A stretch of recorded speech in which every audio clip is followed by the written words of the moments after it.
What's up, boys? Alright, so we're solo today. It's absolutely pouring out. Hold on one second, let me make this turn right here. I got the gooseneck on the back with the Bobcat T770 with feet con head on it. And we're going up to start clearing some land. Basically what this guy does, he's got a big old plot of land, and he wants to take all the basically small growth and medium growth out from inside this plot, just leave big old trees and create like a park-like setting. He's from Queens, so he's probably used to Central Park. I don't know, looking for it up in the mountains. Like I said, solo, and we ain't got nobody with us. It's just me and you today, YouTube. You guys all see I'm a Dodge guy. Every single thing that we own is Dodge. I'd actually have to go backwards right there because I'm not necessarily a Dodge guy. I just really don't care that much about Dodge. I'm a Cummins guy, and that's what they come in.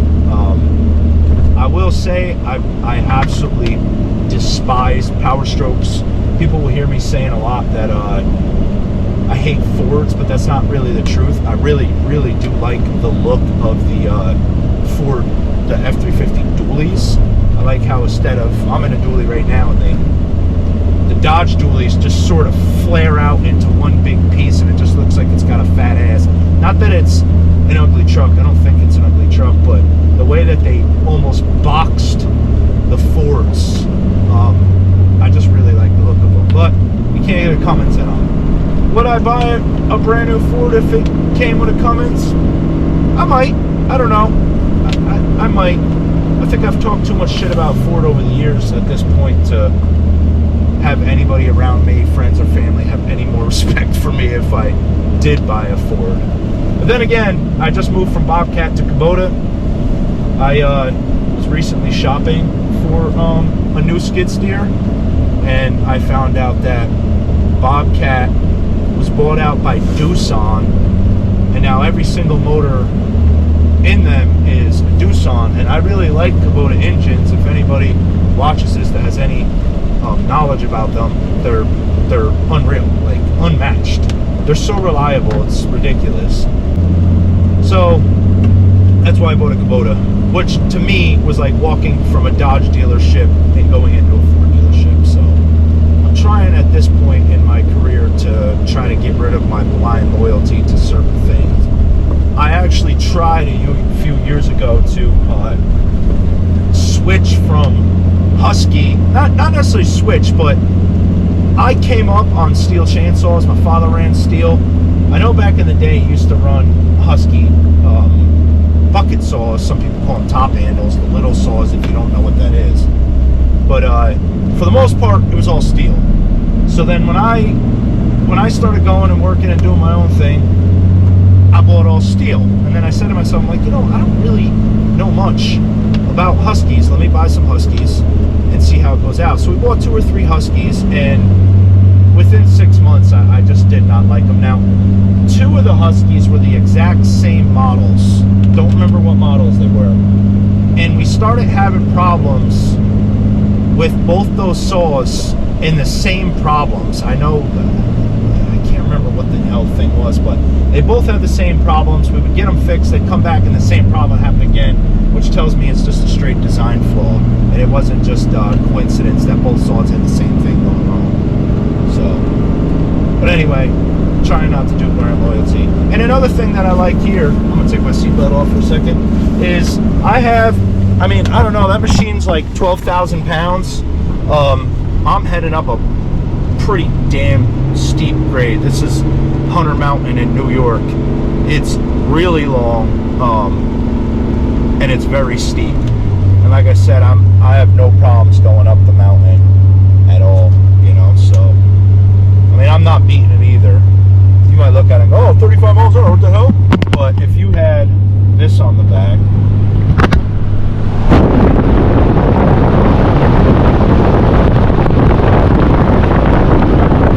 it's raining, you would be doing 35 too.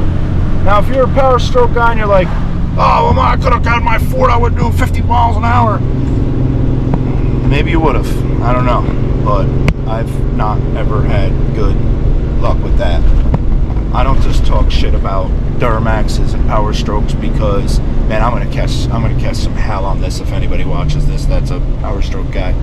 But hold on, these roads get tight as hell.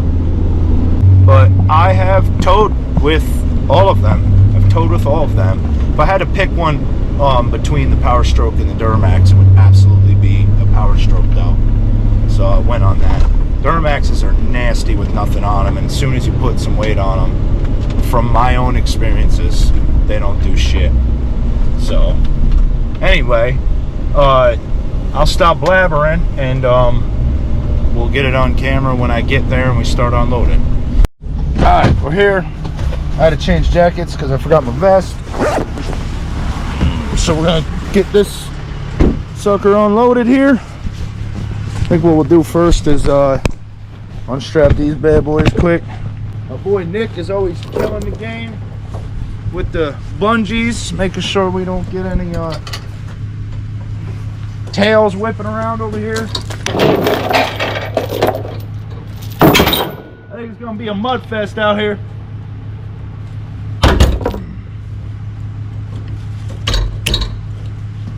This is what it is.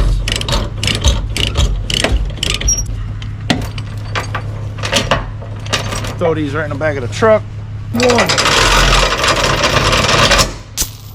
Off the damn truck. I love when shit's done right. So I didn't put this on the trailer, Nick did. But I mean, you know, I told him everything he knows. So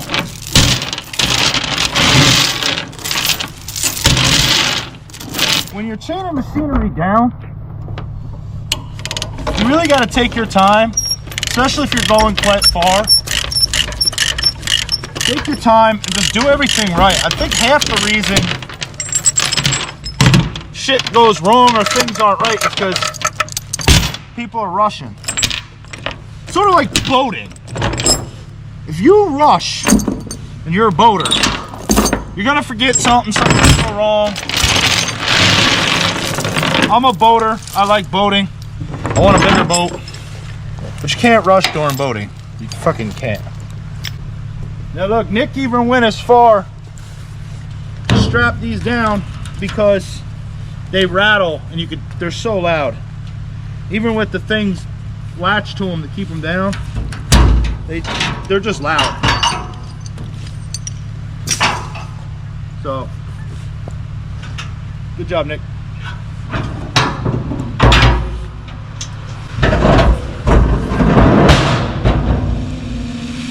I'm gonna finish getting this thing undone. So I don't know how. Hold on.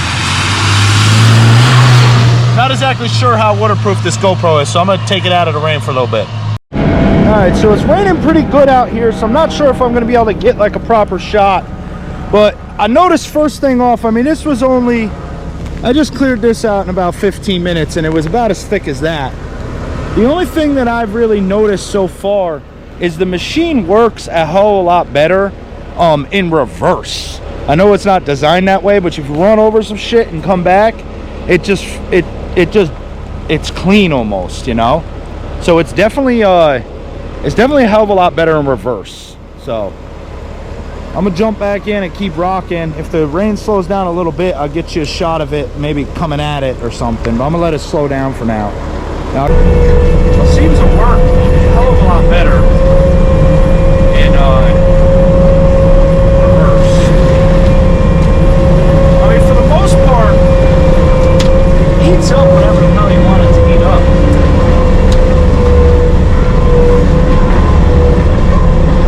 And it leaves the ground pretty damn clean. Now, some of the rocks, when you hit rocks, that shit sounds fucking horrible. We're gonna try to clean up this tree right now. The ground's so goddamn wet. See, it's not even getting that tree. So if it starts sucking a piece up, you can shut the flow off without That wheel is still spinning. See that? That was crazy. That wheel is still spinning at such a tremendous speed. It just fucking, it just obliterates. It's crazy.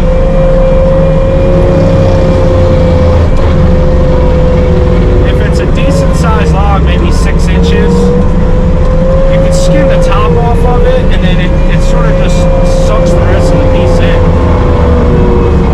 Like that right there. That just pretty much just finished that. It was bullshit. I just recorded a whole section for you guys, and it was on time, like a timer, and it didn't catch everything. So let's try this again. Man, that's bullshit. That fucking sucks.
It's not raining right now, so let's go for a quick walk. I'm thirsty anyway. So the one thing I've noticed on this so far is it's not a like end all be all run through the woods and hammer down every single thing you want, because it'll take down even a tree like this size. It'll knock it right over, but trying to actually like get this to a point where it's just chips, like if it went through a chipper, I mean, it would take you 15 minutes just to run up and down this back and forth. Now something like this, or something even like this, that right there, you could run over, and if you get it right, it'll just suck it in, and it'll just be mulch coming out. So it's that thing takes forever to stop spinning too. If you just sat in there, you'd have to sit there for 25 minutes to wait for it to stop spinning.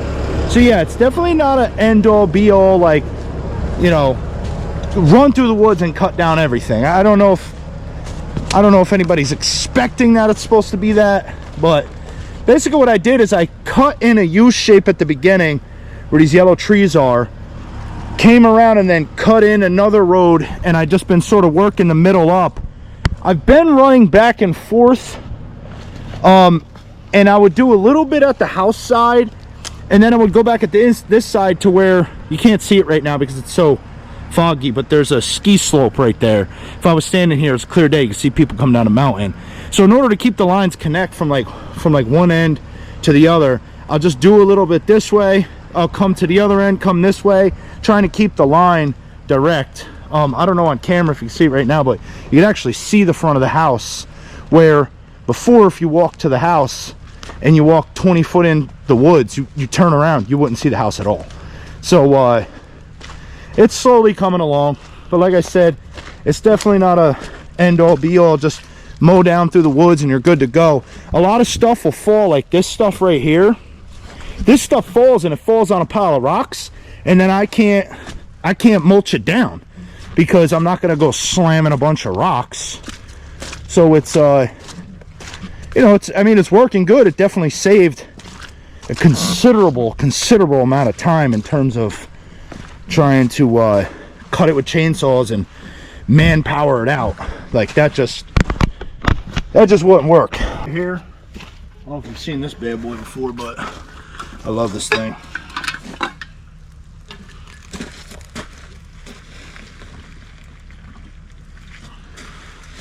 I think what we'll do now is I'll take you down the other side that I cut, and I'll show you what I'm doing. I will say though, it's, other than the machine being loud inside, I mean, I have my speaker on, but it's pretty peaceful. Just out here in the woods by myself, hacking some trees down. I like it. So anyway, there's the house. And now, where the skid steer is way back there, you wouldn't have been able to see that skid steer before, like at all. You would not have been able to. So we have definitely a nice strip going in. So I walked up that other side. This is the other side I cut. I feel like I'm probably gonna have to go just a little bit wider to get the view that the customer's looking for.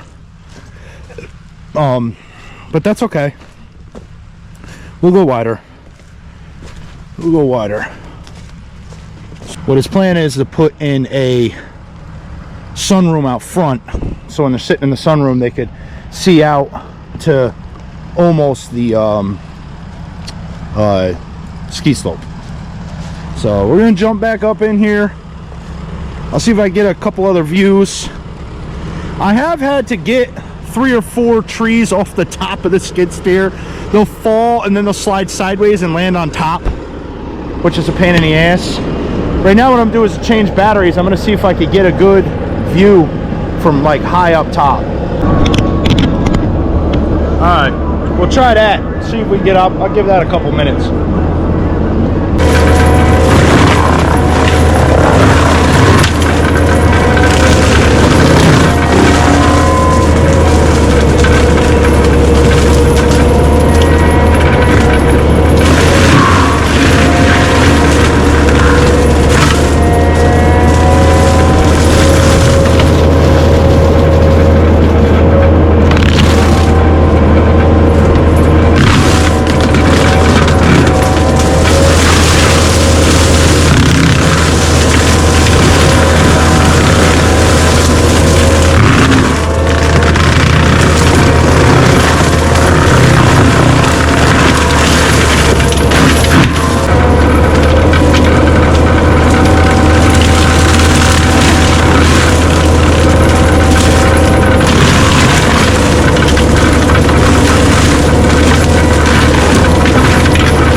So here's a piece I was talking about, a piece that gets stuck on top sometimes. This one in particular is stuck in front of my door. So there we go. And I fucking cut my finger open. God damn, dude, nothing could be easy. Look at this shit. This is one problem I've noticed with this machine.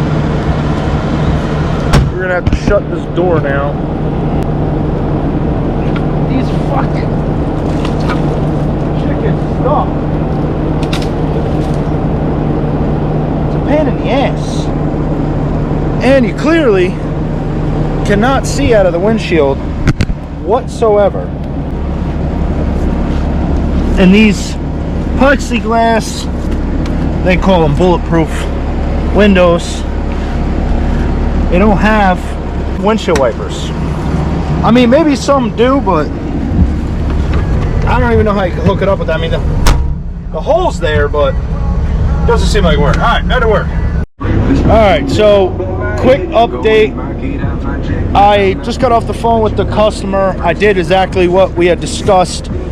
Sent them some photos, talked to them on video, and we have everything clear. Actually, I'm gonna jump down. Basically, he wanted this all thinned out is what he wanted.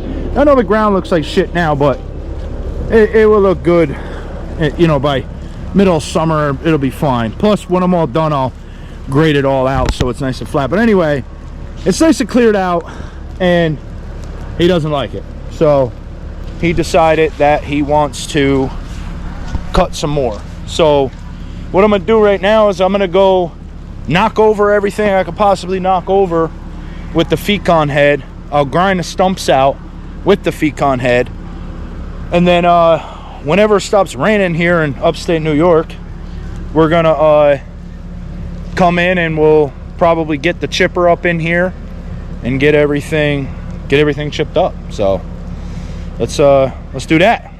All right, I'm trying to get a good view of me knocking these trees down right here quick, and we're gonna plow those suckers right now.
So anyway, that's what we're gonna do. We're gonna go to the back side and we're just gonna knock everything down. I mean, honestly, I'd rather knock everything that way, because the brush has got to go that way. Those just happen to have all that lean there, so we'll start popping them all backwards. It's the only way it's gonna work. All right, so everything that I could get down with the Fecon head is it's down. There's no sense on taking any more. We're gonna have to drop some stuff. It is what it is. So that's what we're gonna do.